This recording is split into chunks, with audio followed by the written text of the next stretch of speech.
In a remote area, there is a hidden lake surrounded by tall trees. A young fishing enthusiast often goes fishing alone by this lake, enjoying the tranquil natural scenery.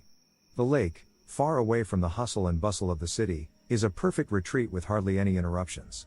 Every time he goes out, he leaves his kayak on the shore, leaning against an ancient tree. On a warm summer night, he is fishing on the lake and catches a few fish. Just as he is about to pack up and head home, he hears strange noises from the shore. He turns and sees a figure pouring the contents of a worn barrel into the lake, the liquid flowing out in a disturbing deep red color. Driven by a sense of environmental protection, he shouts at the person, but only receives a hurried retreat into the woods. Feeling uneasy, he quickly paddles back to shore, constantly sensing that he is being watched. As he walks briskly towards the parking area, he keeps looking back, fearing that the person might follow him. Once home, he shuts the door and locks it swiftly, feeling a deepening fear. Just after he places the caught fish in the fridge and prepares for dinner, he hears knocking at the door. His heart races, and fear returns.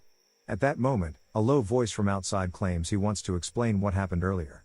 Despite his inner turmoil, he dares not open the door and decides to call the police. In the middle of the night, he tosses and turns in bed when suddenly he hears a noise downstairs, as if something has fallen. He quickly gets up, grabs the flashlight from beside his bed, and quietly approaches the source of the sound, filled with tension. The doorknob slowly turns, and the door creaks open as a figure quietly enters the room. Just as he prepares to shout, the person seems to sense his presence and runs down the stairs. He bolts downstairs, only to find the window shattered, the night outside even more eerie. He calls 911 to report the suspicious person he saw earlier. When the police arrive, they document the broken window and assure him they will find the intruder as soon as possible. As the night deepens, he sits on the sofa, holding the flashlight, eyes fixed on the broken window, anxiety weighing on him. What did that figure want to do to him? He can no longer sleep and must wait for dawn, hoping it's all just a misunderstanding.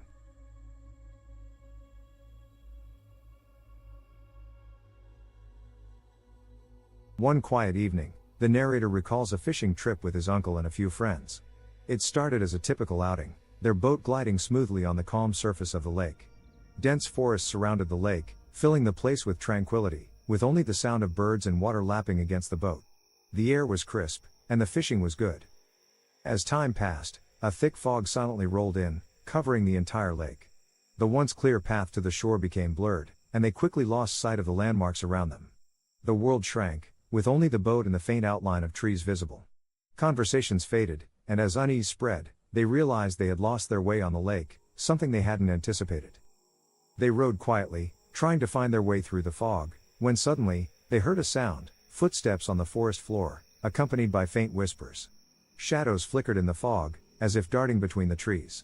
At first, they were merely curious, but as the figures drew closer, fear began to creep in.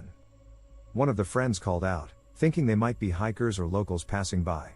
However, the figures did not respond. Instead, they seemed to draw nearer, their clothing appearing to be some form of tribal attire. At that moment, they realized these figures were not aimlessly wandering, but purposefully following them. Panic set in, and the usually calm uncle whispered for everyone to stay quiet. The men in the boat began to row faster, trying to distance themselves from the shore, but the figures matched their pace, pursuing them along the lake's edge. Their hearts pounded as the fog seemed to grow heavier, pressing in on them. Suddenly, a loud shout pierced the fog's silence, and the figures on the shore began to rush toward the lake. The men in the boat paddled furiously, fear gripping them. They didn't know why they were being chased, but the threat was real. The mysterious figures didn't slow down, rapidly closing the distance. Just as the boat rounded a bend on the lake, the fog briefly parted, revealing a familiar landmark, a way to safety. With all their strength, they rowed toward it, finally reaching the shore just before the figures disappeared once more into the mist. Back at the campsite, the group exchanged tense glances, unsure of what had just happened. The fog lifted, and the eerie calm returned, as though the chase had been nothing but a dream. Yet no one could forget the way the figures moved, or the terrifying feeling of being watched and pursued. The narrator finishes the story, leaving the room in deep, uneasy silence. The memory of that strange encounter lingers in everyone's mind. No one ever found out who or what those figures were, but the experience changed their perception of the once peaceful lake forever.